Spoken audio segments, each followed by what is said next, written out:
Abandonment issues, signs, causes, and how to overcome. Hi, I'm Nicole Kleiman-Reck, and I'm a licensed mental health counselor specializing in relational issues. So today, let's go over abandonment issues, signs, causes, and how to overcome. First, what are abandonment issues? Fears of abandonment can usually be traced back to past painful experiences of either being betrayed, hurt, or abandoned by someone. Often, abandonment issues tend to stem from early childhood traumas involving a parent or a caregiver. Early child-parent interactions impact all aspects of a child's physical, cognitive, social, and emotional development, and abandonment issues stemming from childhood often will persist well into adulthood. Insecure attachment styles and fear of abandonment. There are three distinct types of insecure attachment styles that have been widely studied, and each of these insecure attachment styles is believed to stem from relational trauma, usually from early interactions with caregivers who were unresponsive,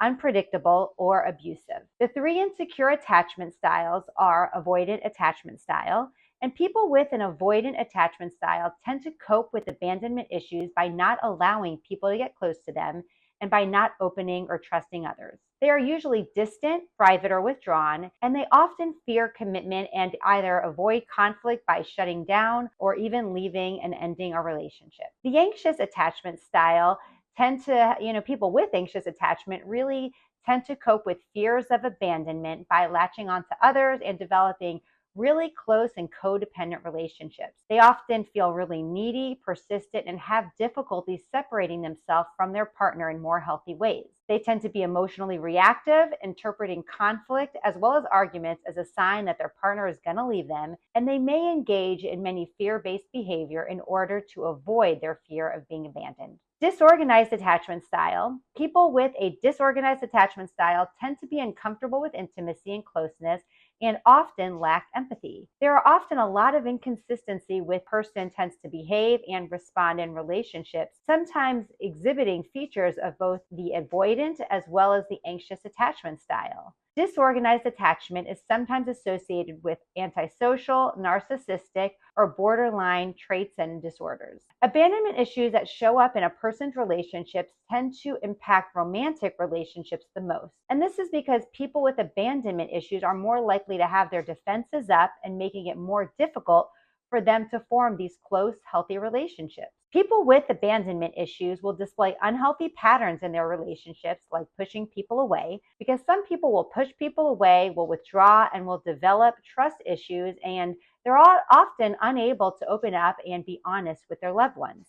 Codependency. Others will become very needy in relationships and will develop patterns of codependency, relying on the other person to meet all of their emotional needs. Blowing up when threatened. People with abandonment issues will allow people to get close, but often will become volatile, aggressive, or emotionally reactive when they feel threatened or upset. What causes abandonment issues? Abandonment issues that begin in childhood are almost always the result of ACEs, which also stands for the Adverse Childhood Experiences. This describes different types of stressful and traumatic experiences. So experiencing abuse, neglect, or traumatic loss of a loved one are the most common causes of abandonment issues, especially when these occur in early childhood. It is generally believed that the first year of life is especially impactful on a child's development, and a child's attachment style is usually formed by age 5.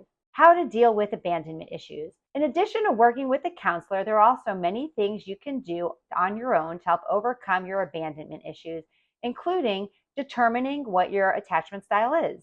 You can use the adult attachment scale, which can be used to identify whether you have a secure or insecure attachment style. And it's important to note that this scale does not include the fourth disorganized attachment style.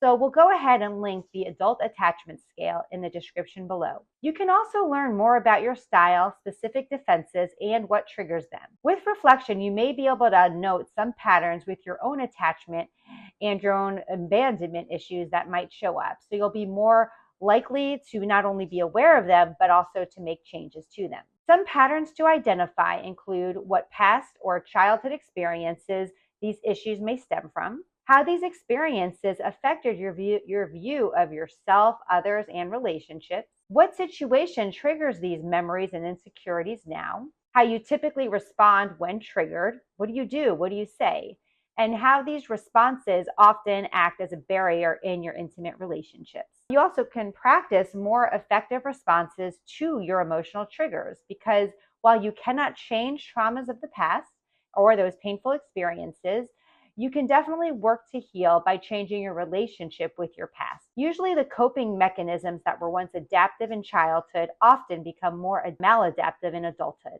If so, you can work to identify new, healthier, and more effective responses during times when these fears are triggered. These responses may include learning when old feelings and fears are being triggered and taking a break to cool off to really process these feelings before reacting, learning to have difficult conversations in calmer ways, talking to your partner about how you feel and asking them for what you need, asking for as well as accepting help, which can often be scary if you have fears of abandonment. You can also learn to not act on your fears, but instead respond in ways that protect those relationships that you care about the most. Learning how to be both independent as well as interdependent in your relationships can be helpful, and learning to manage any of those automatic defenses when you feel hurt or offended.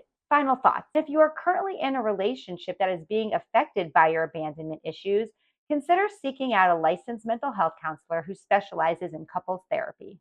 We've linked some valuable resources in the description and comments below that can help you find a therapist, a psychiatrist, and other really useful tools. So check them out.